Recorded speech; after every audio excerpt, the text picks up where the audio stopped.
In this video, I'm going to show you how to edit your signature in Hostinger Webmail step by step so you can quickly update your name, title, contact details, or any branding you want to appear at the bottom of your emails. This is a simple change, but it can make your email communication look much more professional and consistent. If you find this tutorial helpful, please hit the like button and subscribe for more easy tech guides. Let's get into it. First, open your browser and go to webmail.hostinger.com.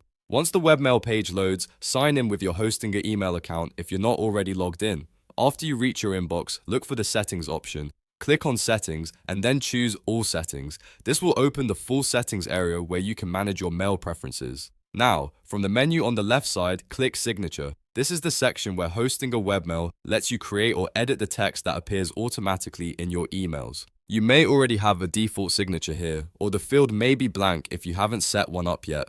Go ahead and edit the current signature according to your needs. You can type your full name, your business name, your job title, your phone number, your website, or even a short professional message. If you want, you can keep it very simple or make it more detailed depending on how you use your email. Take a moment to make sure everything looks correct because this is the text your recipients will see every time you send a message.